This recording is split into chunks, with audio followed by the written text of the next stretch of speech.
जी नमस्कार, मैं हूं राम कुमार और आप देख रहे हैं दैनिक लाइव न्यूज़ 24। इस वक्त हम मौजूद हैं बेगूसराय ज़िले में। आज हम ऐसे चेहरे से आपको रूबरू करा रहे हैं जो युवा हैं।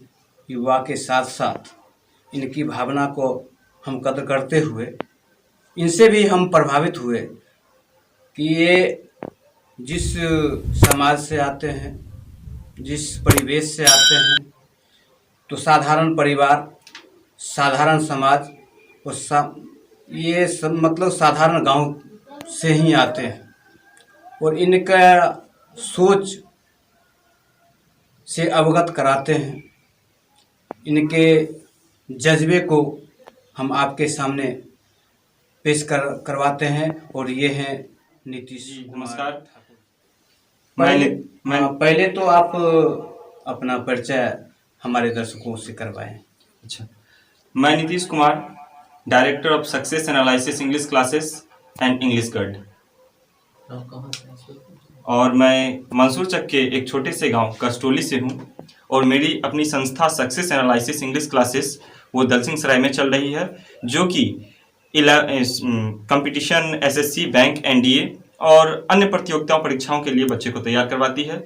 और इंग्लिश गाइड भी जो 11th और 12 बिहार बोर्ड और सीबीएसई बोर्ड के बच्चों को तैयार करवाती है।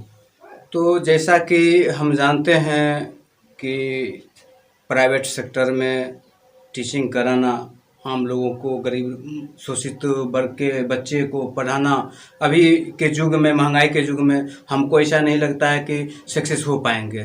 तो उसके लिए आपके अंदर कुछ ऐसा हो कि जो गरीब के बच्चे हैं आपसे कैसे जुड़ेंगे? सर, मैं बता दूं, सबसे पहले तो मैं दलसिंह सराय में जो ऑफलाइन क्लासेस जो मेरे 2 साल से चल रहे हैं, मैं उसमें भी कोई हाई फी नहीं है। बस मैं उतना ही फी लेता हूं जितने की मैं सारे मटेरियल जितना मैं दे रहा हूं, बस उसी का चार्ज लिया जाता है। और सर, कुछ जो वहां तक मैं एफर्ट कर सकूं, बस उतना ही फी है। और खास करके मैं आपको आपके चैनल के माध्यम से ये बता दें, जो मेरे पास नहीं पहुंच पा रहे हैं, दूर दराज के बच्चे हैं और उनका ये भी कहना है कि सर हम आपकी फी जो 1000-1500 है उनको मैं नहीं दे सकता हूं, उनके लिए मैं अपने ऑनलाइन के माध्यम से यूट्यूब पे मैं सक्सेस एनालिसिस इंग्लिश क्लासेस एक यूट्यूब चैनल बना दिया हूं, जिसपे पर डे एक एपिसोड डाला जाता है। उसमें कभी होता है तो 20 से 25 क्वेश्चन प्रीवियस करा दिए जाते हैं और मैं 2 दिन पहले से क्लास 12 का भी वीडियो बना करके उस चैनल पे डाल रहा हूं। और मैं अधिक से अधिक विद्यार्थियों से ये कहता हूं कि आप जैसे कि अभी आप मार्केट में चैनल को सब्सक्राइब करें, लाइक करें, शेयर करें, ये बात जो बोली जाती है, मैं इस पे कोई बहस नहीं करना चाहता हूं। मैं सीधा बोलता हूं, आप इस चीज का फायदा लें, आप उसको देखें, समझें, और यदि आपको कोई परेशानी होती है तो कमेंट बॉक्स में लिखें। और यदि आप मुझे सब्सक्राइब, लाइक या शेयर करते हैं या कमेंट करते हैं तो मुझे आशीर्वाद स्वरूप मुझे हिम्मत मिलेगा और मैं बेहतरीन करने का प्रयास करूंगा। यदि आप जैसे साइट्स के माध्यम से आपसे अगर कोई बच्चे जुड़ नहीं पाते हैं तो अगर चाहें तो आप अपना व्हाट्सएप नंबर शेयर करना चाहें तो मेरे माध्यम से करें। सर देखिए, सबसे पहली बात तो है कि सर यूट्यूब पे ही कमेंट का ऑप्शन दिया हुआ है। अगर आप एक्चुअली लॉकडाउन है और लॉकडाउन में मैं अपने घर पे हूँ कस्टोली गांव में, और इस कस्टोली गांव में सर मेरा घर बिल्कुल रोड के किनारे है। मैं एक वीडियो को रिकॉर्ड करने में, शूट करने में लगभग 4 घंटा देता हूं और उस 4 घंटे सिर्फ रिकॉर्ड करने और एडिट करने में लगाता हूं, क्योंकि मेरे पास लैपटॉप की सुविधा नहीं है। मैं एक फोन से ही सब कुछ करता हूं और उसके बाद मैं उस 4 घंटे को वीडियो को शूट करने के लिए लगभग मैं 8 घंटे स्टडी पहले करता हूं। क्यों? क्योंकि मैं उसमें सिर्फ प्रीवियस क्वेश्चन करवा रहा हूं और एसएससी का प्रीवियस क्वेश्चन आप भी समझ रहे हैं 1 साल से नहीं है, वो आज से ही नहीं, बहुत मेरे जन्म से पहले से एसएससी एग्जाम ले रही है।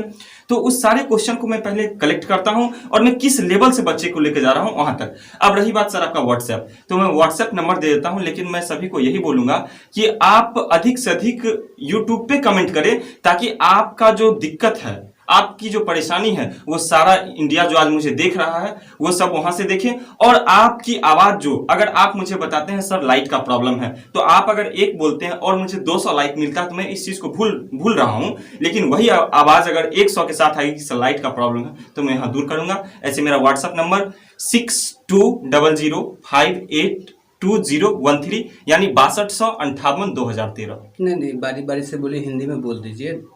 6200 जी नहीं 6 2 0058201 3। तो हम आपसे ये जानना चाहते हैं कि यदि आज के युवाओं को आप अपने इंस्टीट्यूट के माध्यम से, अपने संस्थान के माध्यम से, अगर आपका कोई मार्गदर्शन हो या सलाह हो या संदेश हो अगर देना चाहें तो वो संदेश आपका क्या है? देखिए सर, सबसे पहले तो मैं बताता हूँ कि हर मनुष्य के जीवन में एक ऐसा समय आता है जिस समय उसके पास दो विकल्प होते हैं, एक निखरने की और एक बिखरने की। और खास करके जो उम्र होते हैं 18 से 25, ये एक हर इंसान के जीवन में एक ऐसा समय होता है जिसे मैं हर एक विद्यार्थी या हर एक मनुष्य को मैं ये संदेश देना चाहता हूँ कि उस उम्र का वो सही से यूटिलाइज करें।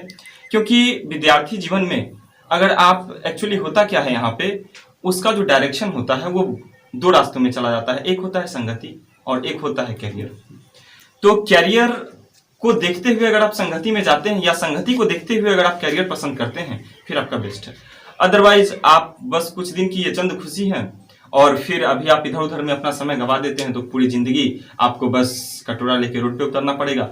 अन्यथा मैं भी ये चीज, मुझे भी जब मैं इस उम्र में जब कोचिंग किया तो मुझे भी ताना मिले कि अभी इस समय सरकारी नौकरी, तो मैं सोचा कि सभी आदमी तो सरकारी नौकरी कर ही रहा हूँ, क्यों ना मैं ऐसा करूं कि मैं खुद ना सरकारी नौकरी करके मैं बच्चे को तैयार करूं और सरकारी नौकरी तक वो पहुंच जाए। तब मैंने ये कदम लिया। और जहां तक कि मेरे सहयोगी की बात है तो मेरे ही गांव के अमृत सर हैं, वो मेरे बहुत ही करीबी सहयोगी हैं। मेरा दोस्त सूरज है जो कि, और उसके बाद अनिल अग्निहोत्री सर हैं। ये सब मुझे हमेशा दिन रात मुझे सपोर्ट करते हैं और कहीं ना कहीं इन लोग का आशीर्वाद, दुआ और सभी आप लोग का और सभी दर्शकों का आशीर्वाद है जो मैं आज इस मंच पे हूँ और कुछ बोलने के लायक हूँ। नहीं, अभी आपने ये चर्चा किया कि सरकारी नौकरी में आप जाना नहीं चाहते हैं, तो ये आपके दिमाग में क्यों? मेरा सवाल पहले ये है कि जी ये आपके दिमाग में क्यों? और आपने कहा कि हम नौकरी ना कर सकें तो कोई बात नहीं, हम समाज के बच्चे को आगे बढ़ाएंगे, तो ये आपके दिमाग में सोच में इसी किसी से प्रेरणा मिली या ये आपके दिमाग में कहाँ से आया? सर, सबसे पहले तो मैं आपको बता दूं कि जब हम क्लास 10th पास किए थे उस समय मैं कहीं दुर्गापुर बंगाल में पढ़ता था। उसका जब मैं यहाँ आया 11वीं और 12वीं की क्लास जो मैं समस्तीपुर से कर रहा था, तो मैं आपको सच बता देता हूँ, अक्सर देखा गया है कि जब कैमरा के सामने या मीडिया प्रभारी के सामने होते हैं तो अक्सर झूठ बोलते हैं, लेकिन मैं किसान के घर से हूँ, ठीक है। और उसके बाद मेरी जो फाइनेंशियल प्रॉब्लम थी मेरे पिताजी की उतनी अच्छी नहीं है। बस उसी चीज़ को मैं देखते हुए मैं इस चीज़ को किया, क्योंकि वहाँ बस सुनने को मिलते थे आज उसने 6 लाख दिया, 7 लाख दिया, तो कहीं ना कहीं मेरे अंदर ये भय बैठ गया था। क्योंकि मेरी 2 बहन थी, मेरा आर्थिक स्थिति भी उतना अच्छा नहीं था और मुझे लगता था सरकारी नौकरी लेने के लिए कहीं ना कहीं पैसों की ज़रूरत होती है। तो उसी समय मेरा ट्रैक चेंज हो गया और मैंने सोचा कि शायद मैं ये 6 लाख 7 लाख नहीं जुटा पाऊंगा, इसलिए मेरी अचानक से रास्ता ही बदल गया और फिर मैं इसकी और समस्तीपुर में ही रहकर मैं वहाँ से इस पे मेहनत करने लगा और फिर दूसरे को कोचिंग में पढ़ाने लगा और पढ़ाते पढ़ाते मुझे नशा आ गया। और फिर मैं सोचा कि क्यों ना अब इस ट्रैक को कंटिन्यू रखा जाए और इसी पे जोर से मेहनत किया जाए, ताकि आज मैं दूसरे को कोचिंग में पढ़ाता हूँ तो शायद हो सकते हैं कि वहाँ जितनी अच्छे से मुझे नहीं पढ़ाने दिया जाता था मैं खुलकर बच्चे को पढ़ाऊँ और वो मेरे अंदर से सरकारी नौकरी तक पहुँचे। जी बहुत बहुत धन्यवाद नीतीश जी, जो आपने मेरे लिए समय निकाला। और मेरा भी शुभकामना आपके साथ रहेगा और आपके सोच को हम सलाम करते हैं कि आपका सोच गरीब बच्चों के लिए, शोषित बच्चों के लिए भी है, तो इसके लिए आपको बहुत बहुत बारंबार धन्यवाद करते हैं।